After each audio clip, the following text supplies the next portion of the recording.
Hello petite âme, j'espère que tu vas bien. Bienvenue dans cette nouvelle vidéo où on va parler de mon accouchement. C'est parti!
Alors je prends mon carnet là où j'ai noté tout le récit de notre accouchement.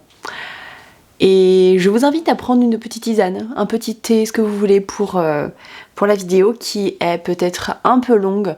Donc voilà, je vous fais le récit de mon accouchement, sachant que je commence par vous dire qu'on a choisi avec mon conjoint, même avant de concevoir l'enfant, on savait que c'était notre projet, on savait pas si ça allait aboutir, c'est ce qu'on souhaitait, mais voilà. On souhaitait accoucher à domicile avec une sage-femme. Et donc on avait le contact d'une sage-femme qui nous a accepté parce que c'est vrai qu'elle a beaucoup de demandes. Donc voilà, pour vous dire le contexte, donc je n'ai pas accouché à l'hôpital, j'ai accouché chez moi. C'est parti, je vais un peu vous lire ce récit. On oublie très vite, et très vite le déroulement parfait parce qu'on est dans un autre monde parfois quand à des moments quand on accouche en fait, et parfois même tout l'accouchement selon les femmes. Et enfin, selon dans lequel on arrive à rentrer dedans plutôt. Et donc du coup on n'est pas trop là, donc on n'arrive pas trop à tout bien se souvenir correctement. Donc voilà, je vais essayer un peu vous lire ce que j'ai écrit, comme ça je me tromperai pas. Donc voilà, c'est pour ça que je vais regarder mon carnet pendant la vidéo. J'ai eu beaucoup de faux travail, un gros faux travail le soir du 17 avril 2022, de 20h le soir à 6h30 du matin, donc jusqu'au 18. Sachant que j'ai accouché le 22 avril et que mon terme était noté le 30 avril. Voilà. J'ai voulu noter qu'est-ce qu'une contraction. Moi, je le décris comme des douleurs de règles de plus en plus fortes.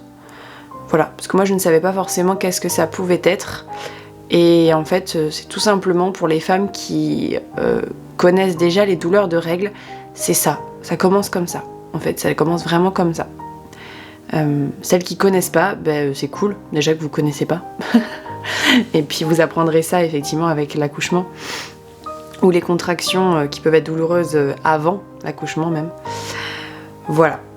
J'ai aidé aussi durant l'accouchement avec des huiles essentielles, notamment celle de sauge clarée que j'ai mis sur le bas-ventre, le petit orteil et l'intérieur des chevilles pour aider à avoir des contractions efficaces. Et durant tout l'accouchement, donc là c'est le côté un petit peu plus spirituel, j'ai dit à Charles, donc mon conjoint, de se connecter à bébé. Voilà, je préfère le préciser maintenant parce qu'après vous allez comprendre par la suite. Donc oui, il y a vraiment un côté spirituel dans tout mon accouchement, et avec toutes les personnes qui m'ont entourée, c'était le cas. Donc voilà, il y a eu beaucoup de connexions en tout cas. Donc toutes les personnes qui trouvent ça peut-être fou, effectivement il y a peut-être des passages sur lesquels vous n'allez pas du tout vous reconnaître ou que vous allez trouver ça un peu bizarre peut-être, il n'y a pas de souci. En tout cas je vous dis juste nous ce qu'on a vécu, c'est notre réalité, notre vérité, ce qu'on a ressenti, ce qu'on a vécu. Voilà, c'est tout, il n'y a pas de choses à prendre pour vrai ou pour faux, c'est juste une expérience que je vous raconte. Le ou les jours J, on va dire. Le soir du 20 avril 2022 à 19h30. Je rentre du potager, j'ai des contractions non douloureuses jusqu'à 20h, où une contraction se fait ressentir aussi douloureuse que la dernière du 18 avril, soit 2 jours avant, à 6h30. Vient le moment du coucher, impossible, les contractions sont trop puissantes. Mon chéri ne se couche pas non plus, décide de m'accompagner. Les contractions étaient espacées d'environ 10 minutes. Vers 2h du matin, j'ai ressenti le besoin de m'ausculter, mais je n'y arrivais pas. Pour pouvoir aller dans l'eau, sachant qu'Isabelle, donc Isabelle c'est le nom de ma sage-femme, m'avait dit pas avant 5 cm pour éviter que le travail ne s'arrête. Après 7 heures de travail, Charles tente de m'ausculter. Bien sûr, il n'y connaît rien.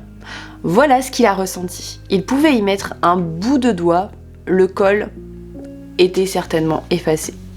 Ce ne sont que des suppositions. Sachant qu'à partir de minuit 30, les contractions étaient espacées d'environ 2 minutes 30. Vers 4 heures du matin, j'étais ouverte à 1 cm. Enfin, c'est ce qu'on pense, Charles m'avait ausculté. À ce moment, on commence à penser, c'est vraiment parti cette fois-ci. Donc Charles installe l'écharpe pour me suspendre, la piscine, etc. Vu qu'on était à la maison, voilà, pour que je me sente bien et que je puisse bouger comme je voulais. De mon côté, à part les douleurs d'appui, les coudes, les genoux, à force d'être dans plein de positions différentes, le fait que quand même j'ai beaucoup plus de poids qu'habituellement, donc le fait de m'appuyer, et la difficulté de se mouvoir, j'étais bien, dans la quiétude, dans l'accueil, accompagnée du souffle, la respiration, et des coups de mon bébé très actifs dans mon ventre. Vers 5-6 heures du matin, j'ai fait un bain d'environ 1 heure. Puis, Charles m'ausculte, difficilement. Je suis environ à 2 cm. Ça n'a pas beaucoup bougé. Vers 6h30, la piscine est remplie. Proche d'être sortie de mon bain, je file dans la piscine. Charles a eu des instants de grâce, d'amour, a vu beaucoup d'êtres de lumière autour de la piscine, autour de nous.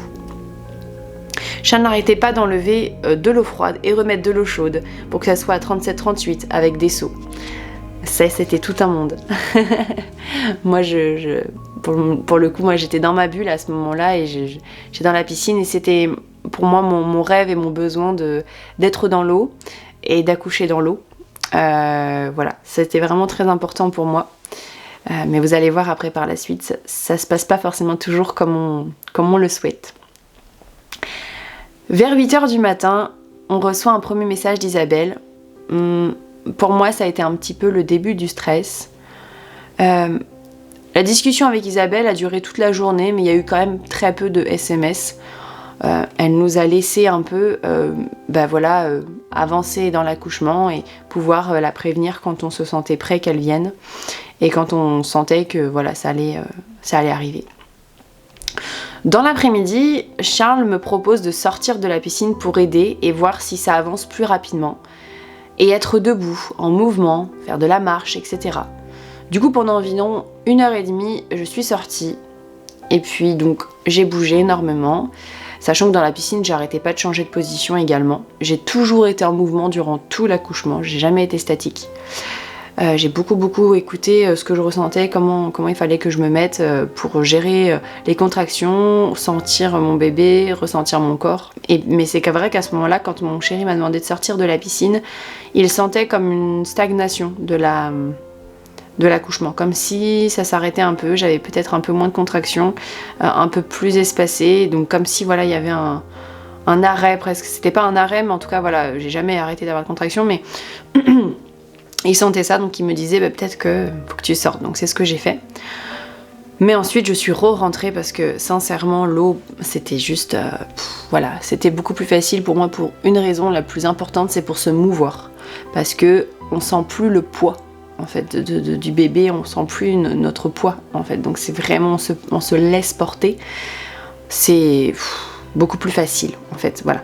Après c'est pas facile au niveau des contractions hein, mais il y a beaucoup de femmes par exemple qui disent que dans l'eau elles ont moins mal au niveau de la douleur.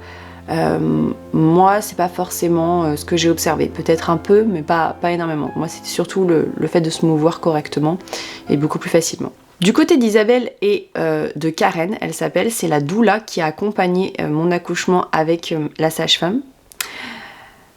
Karen en fait elle travaille avec des baguettes où elle communique avec bébé, voilà. Isabelle, ma sage-femme, est très connectée également, a beaucoup beaucoup de choses. En tout cas, elle est très connectée déjà à elle, donc elle est connectée au bébé, elle est connectée à nous, elle est connectée tout court en fait. Voilà, peu importe comment on peut le dire, je ne sais pas elle-même comment elle le dirait d'elle-même. En tout cas, quand on parle avec elle, elle est très très très très très ouverte. Et ça, c'est super super chouette. Donc Karen a demandé à ses baguettes, elles n'étaient pas là encore, si je voulais bien qu'elles viennent. Ses baguettes lui ont répondu que non, un non franc. Ce qui était vrai. Moi, je ne ressentais pas l'envie qu'elle soit là et j'avais même pour rêve, on avait déjà discuté avec mon conjoint, en amont, on aurait aimé, pourquoi pas, eh bien, que bébé arrive et que la sage-femme arrive ensuite.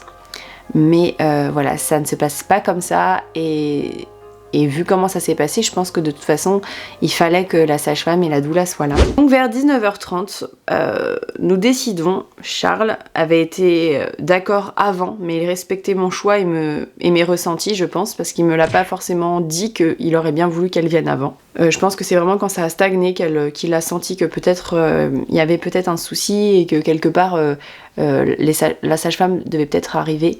Mais il m'a pas trop dit ce truc-là pendant l'accouchement, ou en tout cas je m'en suis pas vraiment rendu compte, mais je crois que même pas, il a essayé toujours de me respecter et d'être toujours dans l'accueil de ce que moi je ressentais et ce que je voulais. Il a été vraiment super. Donc moi en gros je me suis décidée vers 19h30, donc faut savoir que ça faisait donc 24 heures que j'avais commencé mon travail. Voilà. Donc on a dit ok à Isabelle et Karen pour qu'elles viennent. Il se trouve qu'elle tournait déjà dans mon village depuis 19h environ. Alors, moi de mon côté, j'ai mal vécu cette arrivée, car psychologiquement, je rêvais encore que bébé arriverait avant qu'Isabelle ne soit rendue, comptant sur les 1h30 de route plus de prépa environ, parce que elle n'est pas juste à côté de chez moi du tout, voilà. Et je me suis dit, moi quand j'ai dit d'accord qu'elle peut venir, je me disais bah elle va avoir la route, juste le temps de mettre ses sacs, tout ce qu'elle a préparé, machin. Je me dis, elle est pas là dans 1h30, ça se trouve, bébé va arriver. Moi, j'étais dans cette optique-là, et en plus, je me disais que, voilà, c'était vraiment proche de la fin, 24 heures de travail, enfin, voilà, je me disais ça. Donc, Isabelle et Karen se sont installées, et Isabelle est venue me voir dans la piscine. Avant qu'elle m'ausculte, je lui ai dit que je pense être à 8 cm. Et sans comprendre pourquoi je dis ça, je l'avais déjà dit à Charles d'ailleurs, je lui dis j'ai l'impression que bébé n'est pas dans le bon axe. Mais je ne comprenais pas ma propre phrase, je ne savais pas de quoi je voulais parler. Ensuite, elle me demande toujours mon consentement, peu importe ce qu'elle a fait, elle a toujours demandé mon consentement, c'est très important. Donc elle m'a auscultée dans la piscine, puisque j'ai accepté, et elle m'a dit et me confirme que je suis bien 8 cm.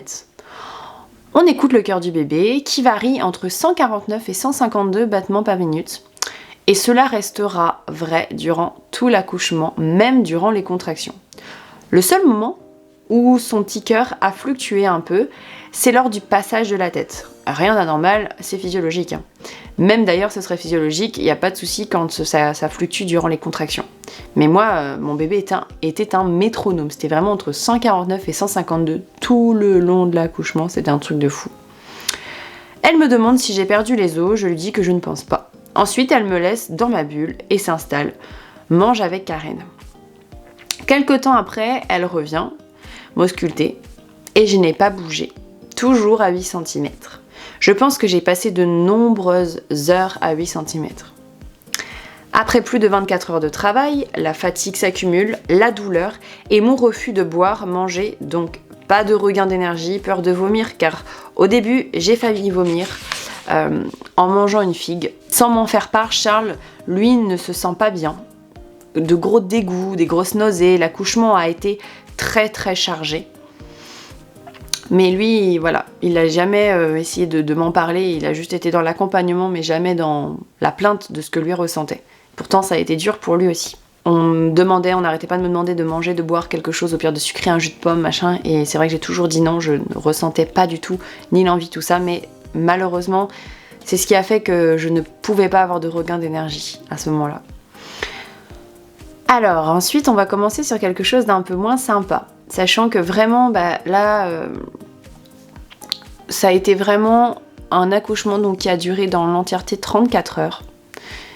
Et je dirais que sur les 4 dernières heures, c'est là où ça a été coriace. Voilà. Mais tout le long de mon accouchement, donc là peut-être que tout ce que je vais vous raconter, ça va peut-être vous paraître un accouchement peut-être pas évident et tout ça.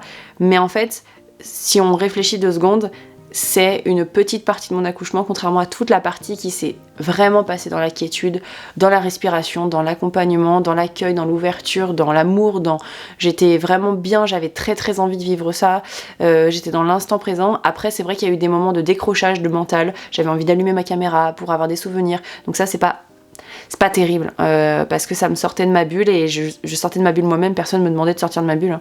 Et donc voilà, donc ça a été des moments très mentaux. Mais j'ai eu les deux. J'ai eu les moments mentaux où je me disais ah tiens j'aimerais bien allumer la caméra pour avoir un souvenir, et à la fois j'ai eu des moments très très très intérieurs et j'étais voilà, il y avait rien qui existait autour, mon chéri n'existait plus, voilà, même si lui je savais qu'il était présent donc j'étais bien. S'il était parti à mon avis je me sentirais pas aussi bien.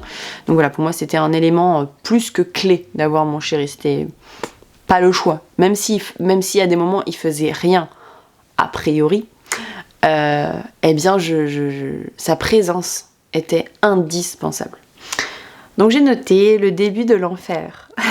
Peut-être vers 23h minuit, je ne sais plus trop, j'ai plus la notion du temps à ce moment-là, ça se mélange pas mal dans ma tête. Isabelle me demande de sortir de la piscine, de m'ausculter sur le canapé, en position sur le dos, le bassin relevé, la tête plus basse que mon bassin.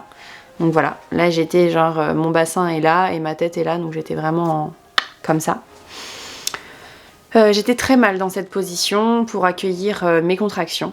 Quand elle m'ausculte, elle me confirme que bébé n'est pas dans le bon axe. En OS, pour ceux qui connaissent. Voilà, je vois la tête comme ça. Et donc bébé présente la plus grosse partie de sa tête. En hôpitaux, ils font souvent des césariennes dans ces cas-là. J'ai pas dit automatiquement, mais ils en font souvent. À partir de là, je commence à me refermer, à être dans la lutte. Début du désespoir. Elle poursuit et me dit de rester en dehors de la piscine pour faire avancer le travail, car la piscine fait l'inverse. Puis elle me laisse tranquille pour pouvoir faire plein de positions et pouvoir essayer de faire descendre mon bébé.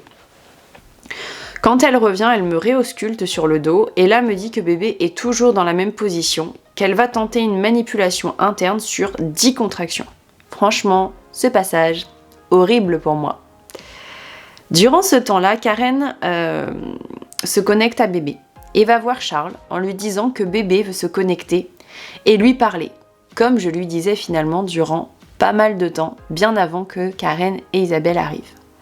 Alors il me prévient et va dehors respirer, se réaligner et re-rentre dans la maison. La connexion se fait de suite.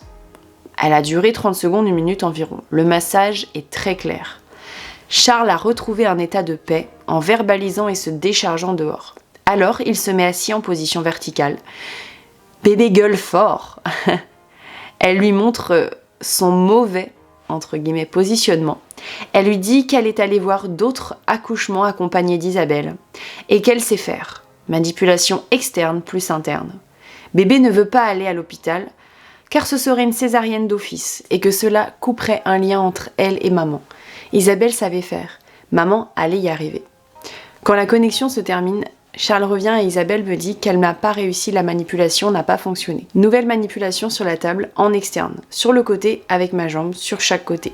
Elle m'ausculte, ensuite sur le dos, et m'annonce que cette fois-ci, cela avait fonctionné, bébé était bien placé. Alors, elle me demande si elle peut percer la poche des os pour que la tête reste dans le bassin et puisse descendre, car bébé bougeait tout le temps et de tous les côtés.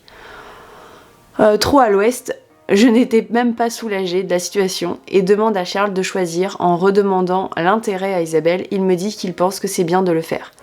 Alors je dis bah vas-y à Isabelle. J'étais pas dans un optique hyper serein à ce moment-là. Elle m'installe une bassine dure sous le bassin et elle perce la poche des os. Ploc! C'est pas douloureux du tout. Ensuite, j'ai fait plein de positions différentes à ce moment. J'étais à 9 cm. Et Isabelle m'avait montré pas mal de positions et Charles m'aidait en fait à faire certaines positions, me soutenait Voilà, pour essayer de faire avancer le travail. Isabelle m'ausculte et me dit « Nina, je vais t'accoucher sur le dos ». J'ai dit non. Elle m'a dit d'accord, pour retourner dans la piscine. À contre-cœur, elle savait qu'il ne le fallait pas. Très rapidement, elle me redemande de sortir de la piscine et me dit que je ne pourrais pas y retourner, c'est infructueux. Ce fut le moment de la désespérance totale. À ce moment, je demande d'aller à l'hôpital. Isabelle me laisse discuter avec mon chéri. Je lui ai demandé si il m'en voudrait si on allait à l'hôpital. Il me dit que non, mais il avait toujours en tête le message de bébé. Et il se disait que je regretterais toute ma vie si j'accouche par césarienne à l'hôpital. Mais ça, il me l'a pas dit sur le moment, pas du tout. Il m'a juste dit que non, il m'en voudrait pas. Puis il me dit 2 choses. Est-ce que tu es sûre d'être capable de faire 30 minutes de route dans cet état ? Ah ça, je lui dis que non. Et il me dit de demander à Isabelle si elle n'avait pas d'antidouleur pour m'aider. Alors comme une impression de voix sans issue, je me lève et je vais demander à Isabelle, entre la question et la réponse, j'ai une forte contraction.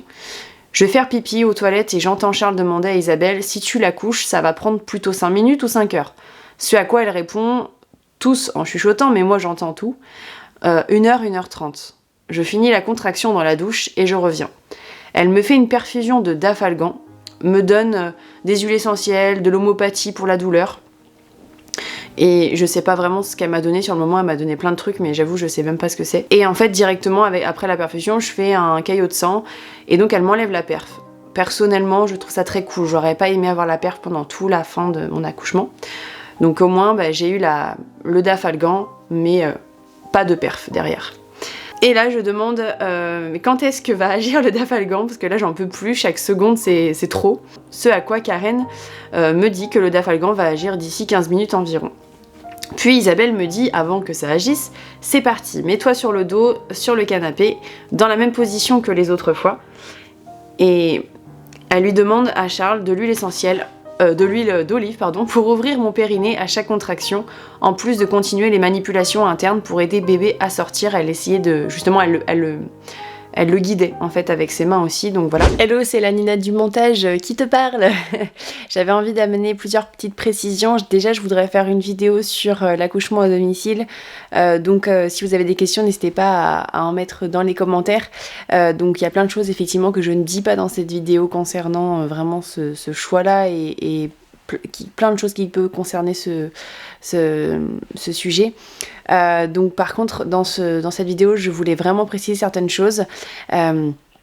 En fait la sage-femme avec qui j'ai été, donc même la doula, ont été vraiment hyper accompagnante, et c'est-à-dire dans le non-agir, dans la liberté de la femme, laisser la femme, parce qu'en fait peut-être que là vous croyez qu'elle est vachement dans l'action, et en fait il s'avère qu'elle a été vraiment tout le contraire, et c'est une personne vraiment qui laisse faire la vie en elle-même, et c'est ce qu'elle aime, donc elle sait agir quand c'est nécessaire. Et en fait moi qui ai connu d'autres accouchements qu'elle a accompagnés, eh bien parfois elle n'agit pas de A à Z parce que il n'y a pas de nécessité.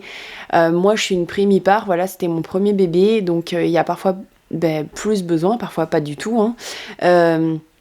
Là, en l'occurrence, j'avais besoin parce que c'était le contexte qui faisait que j'étais vraiment très fatiguée, l'accouchement a duré très longtemps, et puis donc je ne mangeais pas, et il y a aussi en fait vraiment le côté, c'est moi qui demandais en fait, c'est moi qui pensais ne pas y arriver. Faut savoir que ma sage-femme, elle savait que j'allais bien, en tout cas physiquement, il n'y avait pas de problème pour ma vie ou pour quoi que ce soit. Mon bébé allait extrêmement bien également, donc voilà, ça a été vraiment un accompagnement qu'elle a fait, et il n'y a rien qui a été fait sous la contrainte ou dans l'obligation. Ça a été vraiment dans la douceur, dans la bienveillance, dans l'amour, que ce soit la doula ou que ce soit ma sage-femme.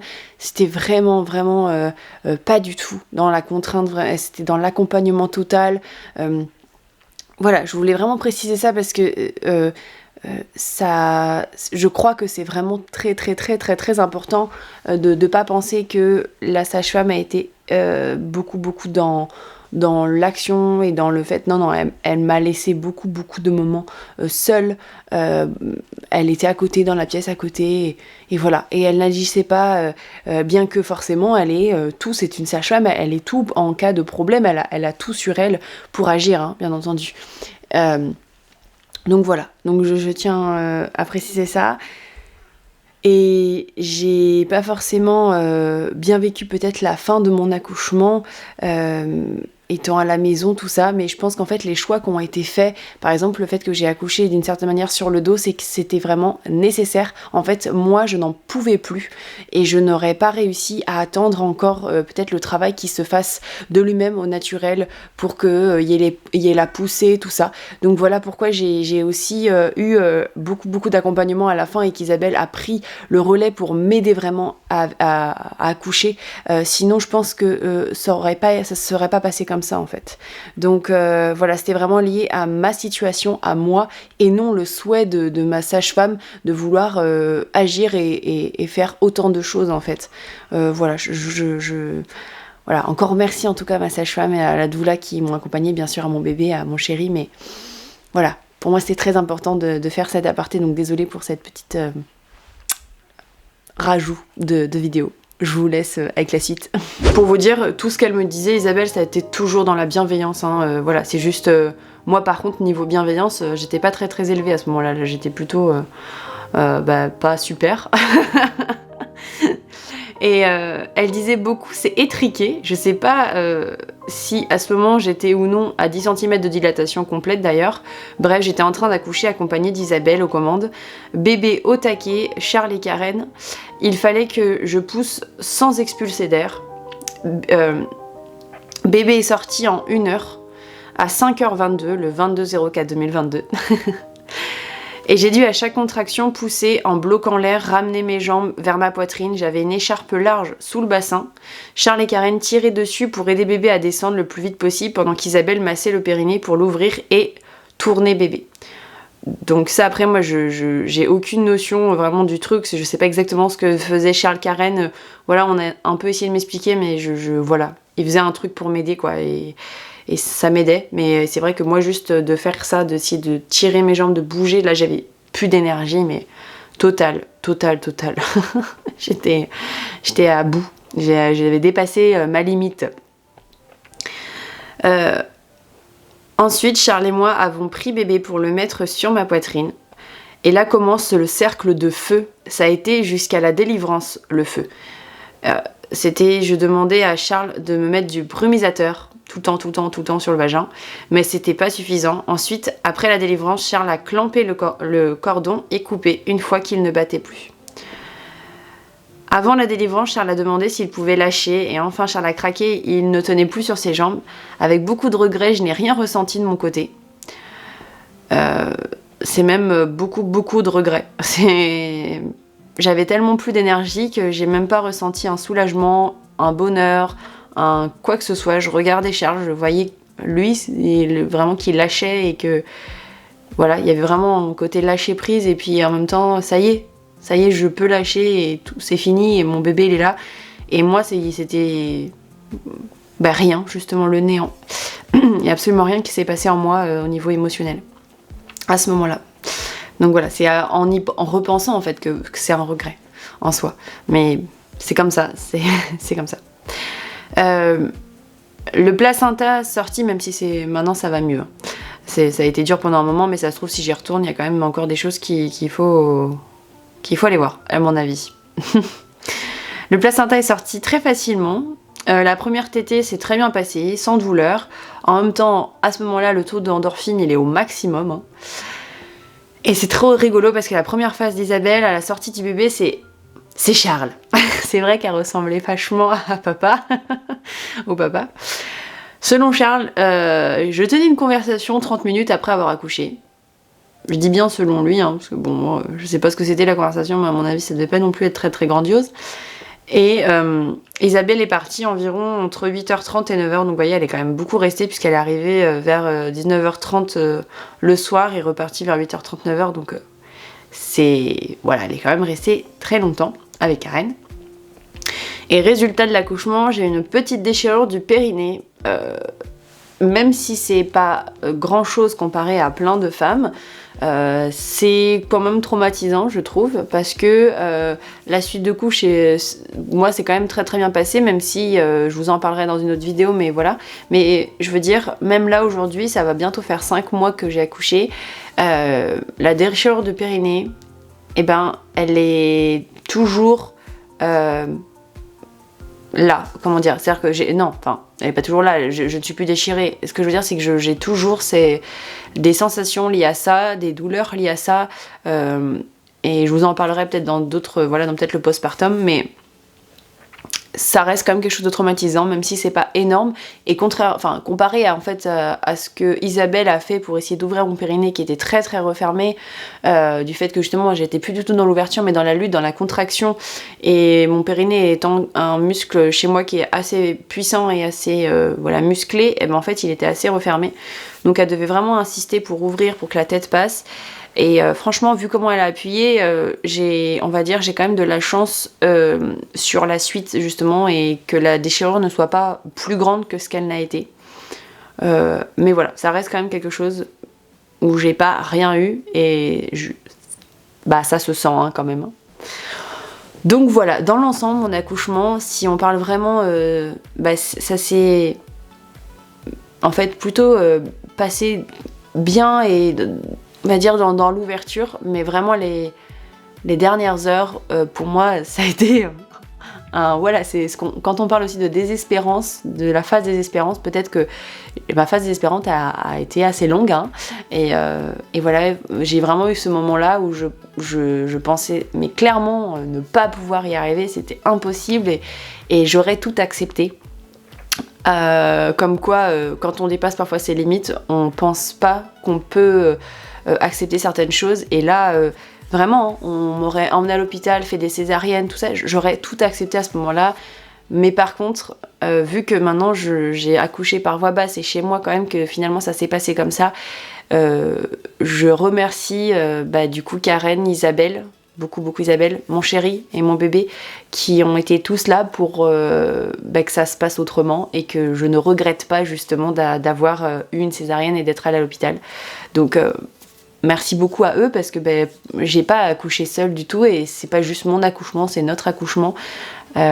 Donc voilà, c'est avec beaucoup de joie que je me dis que j'ai quand même réussi d'accoucher à la maison par voie basse, mon petit bébé, et la suite, c'est génial, voilà, d'être chez soi. Mais ça, c'est mon ressenti, et le ressenti aussi de mon chéri, d'être tranquille chez soi. Et il y a des personnes qui ressentiraient pas du tout ça, qui ont besoin d'avoir tout un système médical autour pour se rassurer. Et voilà, donc chacun est différent, mais moi je sais que c'était vraiment quelque chose auquel j'aspirais, d'être chez moi en fait, pour accoucher et pour la suite. Donc voilà, le récit de mon accouchement. N'hésitez pas à mettre vous ce que vous avez pu vivre, si ça vous parle ou pas aussi, les accouchements à domicile, si vous en avez déjà entendu parler, si vous avez vous-même accouché à la maison, si vous aspirez à cela, si voilà, plein de petites choses. Si vous avez aussi des questions que peut-être je pourrais répondre dans une autre vidéo. Je vous fais plein de gros bisous. J'ai mis très longtemps à faire cette vidéo parce que entre l'accouchement, le bébé, la nouvelle vie, la fatigue, prendre ce moment-là, c'est-à-dire quand est-ce que je peux le prendre, et le fait que j'ai repris le travail aussi dès que j'ai pu finalement. Au niveau du congé maternité, j'ai repris le travail le jour J où je n'étais plus en congé, donc voilà, j'ai repris le travail, donc forcément, beaucoup de fatigue qui s'accumulait et pas beaucoup de temps. Donc voilà, désolée d'avoir mis autant de temps, mais voilà, c'est fait, et puis je suis très contente aussi d'avoir tout noté, parce que j'aurais oublié, en fait. Même si y a des choses qu'on n'oublie pas, mais voilà, dans le déroulé, j'aurais oublié pas mal de choses. Allez, sur ce, je vous laisse, je vous fais plein de gros bisous, et je vous dis à bientôt dans une prochaine vidéo. Ciao, ciao!